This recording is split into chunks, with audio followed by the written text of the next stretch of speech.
ఈ రాష్ట్రంలో మనం బాగా గమనిస్తే ఈ రాష్ట్రంలో ఎక్కడ కూడా శాంతి లేదు, ప్రజలకు భద్రత లేదు.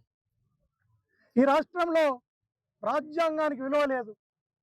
కోర్టులకు, చట్టాలకు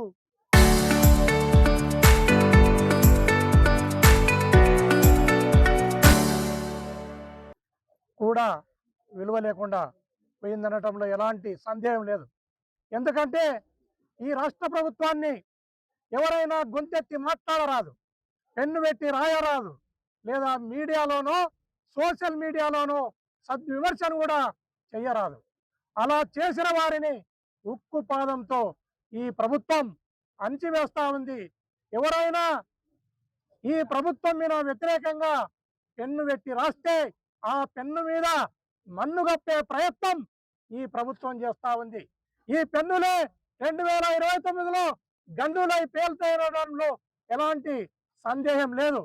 అదే కాకుండా ఈ రాష్ట్రంలో ఎక్కడ చూసినా కూడా మిస్సింగ్ కేసులు, మర్డర్లు, మానభంగాలు, దౌర్జన్యాలు, దోపిడితో ఈ ప్రభుత్వం ముందుకు పోతా ఉంది.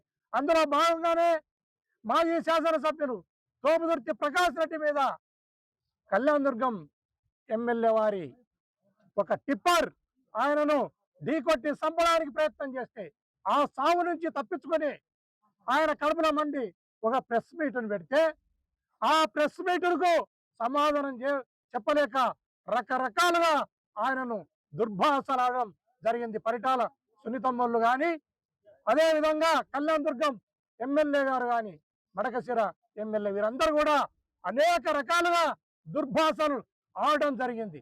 దానికి ప్రతిగా ఆయన ఒక ప్రెస్ మీట్ను పెడితే ఈరోజు ఆయన ఇంటి మీద దాడికి ఒక డేటునిచ్చి ఈ ప్రభుత్వం యొక్క డైరెక్షన్లో, ఈ ప్రభుత్వం యొక్క కనుసన్నల్లో ఈ దాడికి ఒక డేటునిచ్చి ఇంటి మీదకి వస్తామంటే ఆ వచ్చే వారికి మద్దతుగా తెలుగుదేశం పార్టీ లీడర్లంతా కూడా ఎంఎస్ రాజు ఇంటికి చేరుకోవడం జరిగింది. ఎంఎస్ రాజు ఈ ఇంటి మీదకి దాడి కోసం రాళ్ళు, రప్పలతో, కత్తులు, కటార్లతో అతను కిరాయి హంతకులను కూడా తెచ్చి పెట్టుకున్నాడనేది మాకున్న సమాచారం. మీరు రాళ్లతో, రప్పలతో వచ్చిన, కత్తులు, కటార్లతో వచ్చిన మేము గాంధేయ మార్గంలోనే మిమ్మల్ని వ్యతిరేకించడానికి సిద్ధంగా ఉన్నాం. మమ్మల్ని దాటుకునే మీరు ప్రకాష్ రెడ్డి ఇంటికి పోవాల్సినది ఉంది. ఐలో పైలో తేల్చుకుంటాం, మీరు వస్తే అనేది ఈ సందర్భంగా తెలియజేస్తున్నాం, హెచ్చరిస్తున్నాం.